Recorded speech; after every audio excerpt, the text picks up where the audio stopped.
Well, we're here in the girls' bedroom and things are looking just beautiful. Julie's done a great job in the overall look of the place and provided a heap of great storage. But it's one thing to have a lot of storage, but it's another to have some really smart storage. So today, we're going to fit this out to not only look amazing, but to be really functional. And they're little things you can add to your existing wardrobe at home. We're going to start with the shoe racks. All you do, slip these little brackets on, and then they've got these little lugs. So it's going to drill some holes out, and they slide in, and that's what holds your shoes. So when you're marking out your holes, there's no point in trying to do the maths. You're best just to go grab a shoe and measure off that. Now you've got to think about it. You want to be able to see what's going on in your closet. So imagine that's going to be our pole behind it. You want to have a nice little slant forward, and basically you've got to keep enough space from the back of your cupboard to your first bar. So measure it out, that's about 70-80 mil.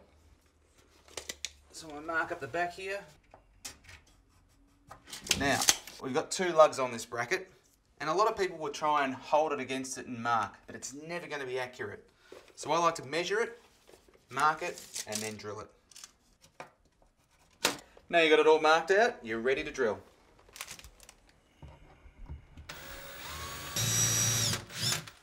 So to install these, it's super easy. All we want to do, slide them along our pole that we've already pre-cut.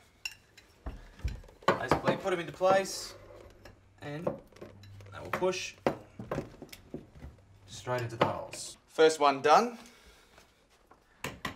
with the perfect amount of space from the back of the wall. Now we just want to locate our second ones. So I want my shoe to sit on a slight angle, about there, and I've done them quite close together. It's just got to pick up the toe. You don't want to be right out the front because some smaller shoes might fall through the cracks.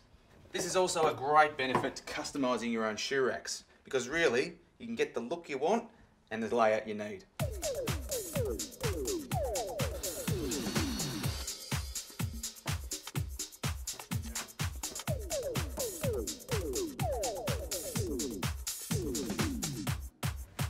Okay, that's our first set in. Now there's another 4 to go in there, so that's going to be a great space for our shoe storage.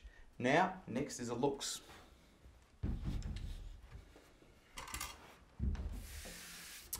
So we've got a beautiful white face here, but we want to make some really special handles.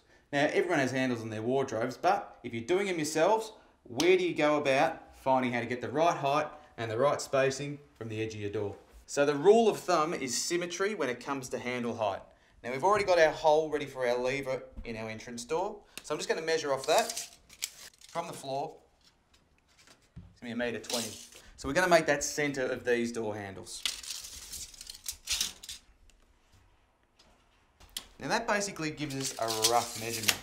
So what I want to do now is use the top, which is dead level, to measure all 3 doors.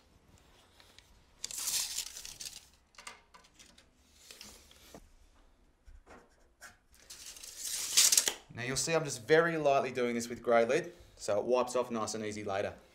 Now the next rule when it comes to marking out your handles is the distance from the edge of your door to where your handle actually sits. Now this is always 60 millimeters. I'm going to set that on the combination square. Pull the door out. Hold my pencil on the edge. Okay, so obviously I've drawn quite a long mark, but that means that my holes are going to intersect somewhere along that centre line, and I'm not going to have to muck around and do another line later.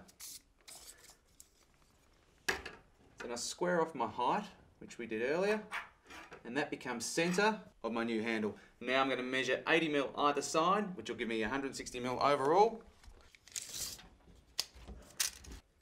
200 to 120. 200 to 80.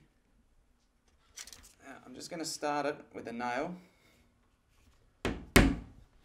So when my drill goes in, we've got pinpoint accuracy.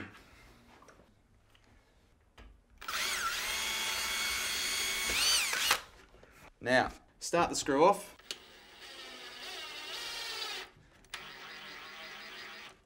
Get it through a little bit, and your first one goes on. Line it up with your hole. Now it's very, very important that you don't over tighten these screws, because if you strip that, the handle's broken. May even pay to use the old hand screwdriver, because then you can feel When that's tight enough, then you're ready for your next screw.